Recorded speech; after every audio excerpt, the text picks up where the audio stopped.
Tonight, breaking news in the tragic story of a superstar WWE wrestler and his entire family found dead inside their upscale home in the Atlanta suburbs. Tonight, for the second time this week, DEA agents come down on Chris Benoit's personal doctor, raiding his office and now his home. What did federal agents find during the first search, forcing them to return for more evidence? What role, if any, did anabolic steroids play in the crime? Toxicology reports still pending as the local district attorney weighs possible charges. And tonight, the father of Chris Benoit speaks out about this tragedy. Did Benoit's family and friends see this coming? Tonight, the bodies released to their families. Funeral plans are now underway, and police investigating just how the crime spree made its way online hours before police actually discover the bodies.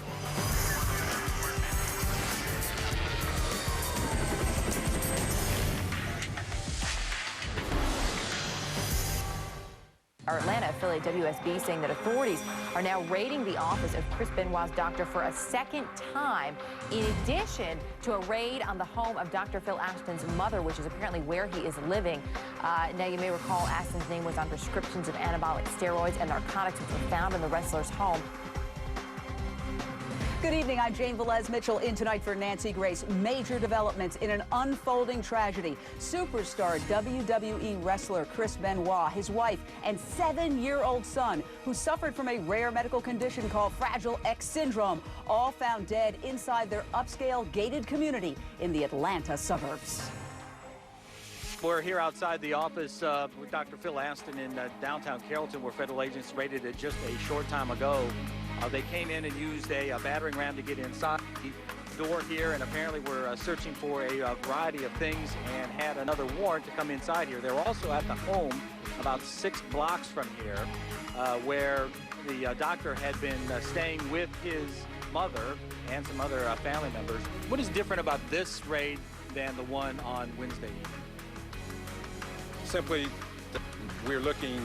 Again, the investigation has gone forward, and we're still following leads. So if I had to say, it's a different focus as far as the lead investigating agency.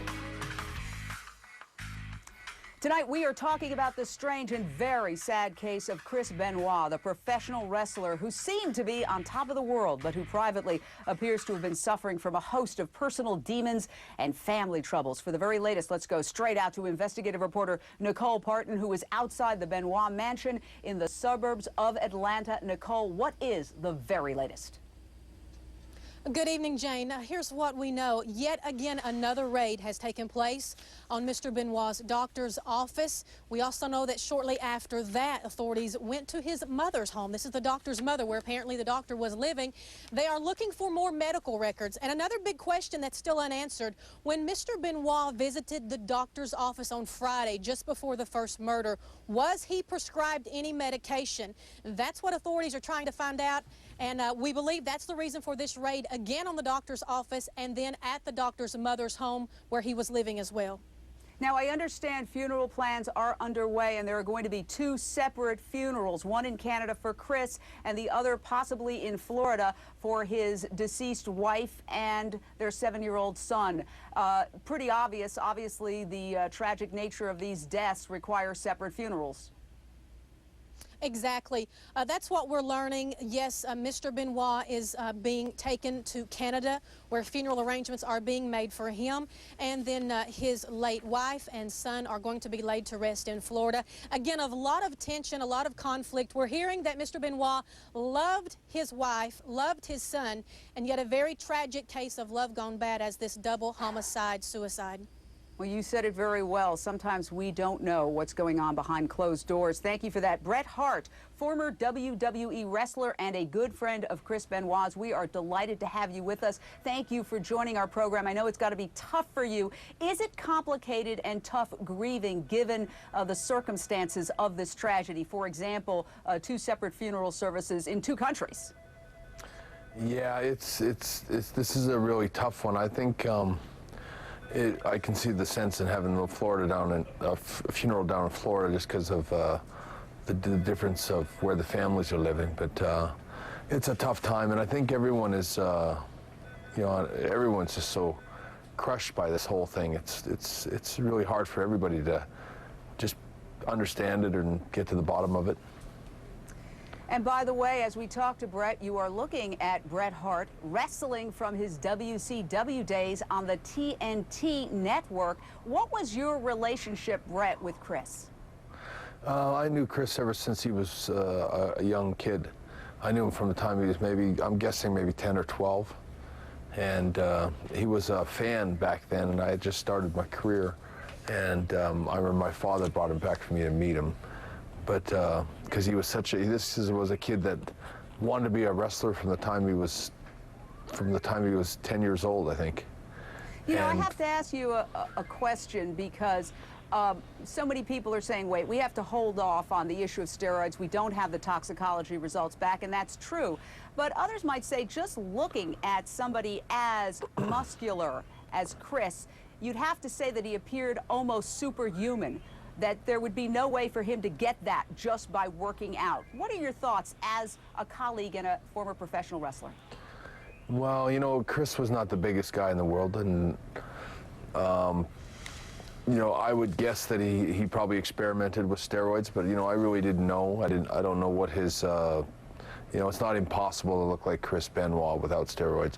But then again, I'm assuming that he probably took them, but I think the big question is whether he was on them at this point in time. And it's my understanding that he was tested in April, and he was tested negative for steroids. So it's a question of what he's been on in the last few weeks, or whether you know, whether it's steroids at all. It might be a lot of other combination of drugs.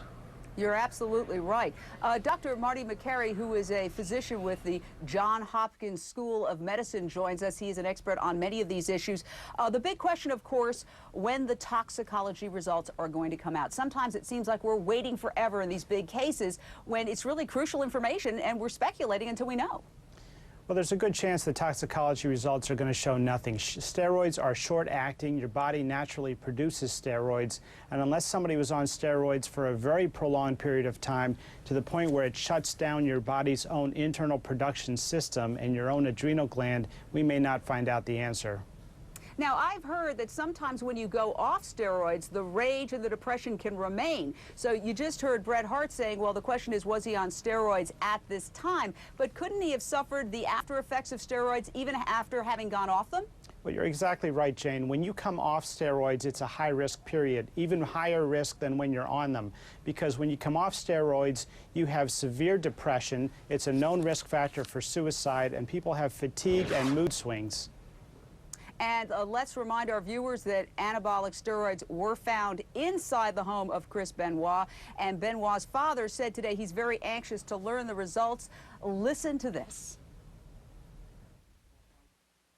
Our Atlanta affiliate WSB saying that authorities are now raiding the office of Chris Benoit's doctor for a second time, in addition to a raid on the home of Dr. Phil Ashton's mother, which is apparently where he is living.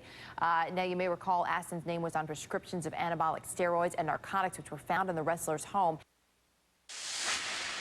Chris Benoit last spoke to his father on Father's Day, June 17th, less than a week before the star wrestler carried out the murders of his wife and son before taking his own life in his Fayette County home. Michael Benoit told me he is at a complete loss, trying to grasp what may have led up to the murders and suicide of his beloved son. We don't know what happened. It's a very tragic event that we don't understand, that we're all families on both sides are trying to deal with. Former prosecutor Wendy Murphy, who is a victims' rights attorney. What do you make of the fact, Wendy, that authorities are going back again to this doctor's office, really putting on the laser beam to find out what is going on there? What does that tell you? Well, Jane, I think it suggests at least one thing, that the first time around, after the first search warrant, when they took his computer and found some other materials and then had a chance to look at that information, they developed even more reason to dig further and to look, frankly, at different information.